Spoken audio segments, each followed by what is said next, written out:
I guess that's good, right? I don't even know why I bother turning on those lights. You can't even see them. See that? Maybe I should I do it that way? Is it weird having me on, like, this side of the screen? I don't know. Because, like, I'm thinking about the rule of thirds, how you're supposed to have the important stuff, like, in this part or in this part of the frame. I'm in this, like, it's not a third. Here's one third, here's another, and here's another, and I'm supposed to be on that line. It's supposed to be aesthetically pleasing. I don't know. So let's just do it for this video and see what you think. And yes, I purposely put that stuff over there so you have interesting things to look at. A painting, I got Grumpy Cat there, I got a skull. Oh, and you know what's fun? Okay, this is my alarm clock right there, that ball of changing color. It's supposed to gradually change from color to color, but like after I edit it, it like jumps from color to color. You'll notice it in this video because I'm probably gonna edit a lot.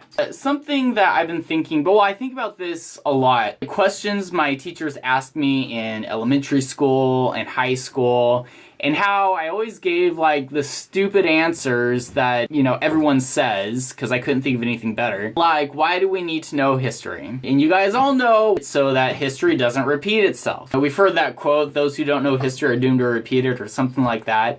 And then that's, you know, the answer me and my classmates all gave. You know, after learning about World War II, why would anyone want to go through that again? You know what? Okay, this is sad. Everyone knows World War II pretty well, but there was also a World War I, and do we know what that was about? The name Ferdinand stands out in my mind, and that's about it. I think Germany was involved, America was involved, but I don't even know what they were fighting about.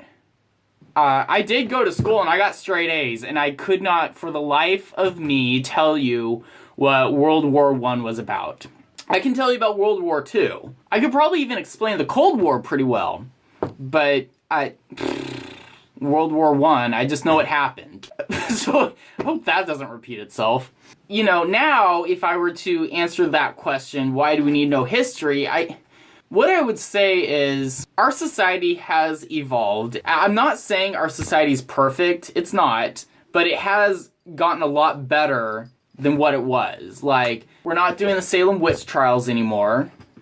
We don't have slavery anymore. We have made improvements. And you guys trying to pick a fight, like, I'm not saying it's perfect.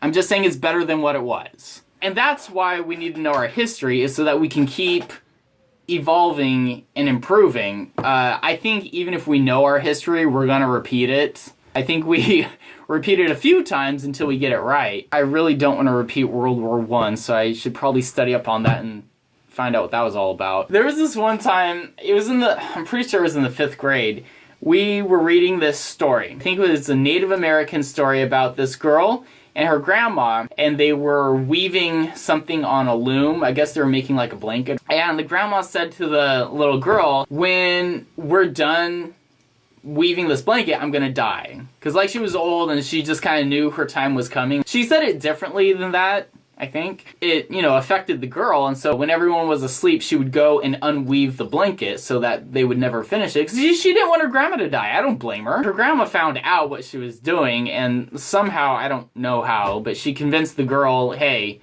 we need to finish this blanket. I don't know, I think that'd be kind of cool to live forever because you didn't finish weaving that thing. But anyway, she convinced the girl to finish the blanket. They did, and she died. The old lady, not the girl. My teacher asked us, how did she word it? Like, do you think old people know when their time is coming or something? And we all said, oh yeah, I think they have a sense about that they know when they're going to pass on. And now thinking about it, I'm like, well, anyone who's like 80 some odd years old knows they don't have a lot of time left. You don't have to be psychic to know that biology's gonna get you pretty soon. If you're like 90,000 years old, you know you could go at any moment. I wish I would have said that for my answer back then.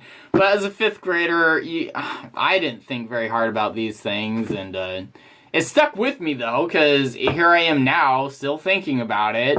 Actually, I remember a lot from elementary school, high school, middle school. I've tried to block out 7th grade because that was, 7th grade was the worst. I could forget that year and be just fine. Lexington Junior High. Yeah, that was the worst. I just hit 10 minutes on this video, so I probably have enough footage to edit something together. I feel like this might be a really boring video, and I apologize. If it is boring, you probably stopped watching at this point, so you're not hearing my apology, but I'll put it in there anyway. So, hope you're having a good day, and take care.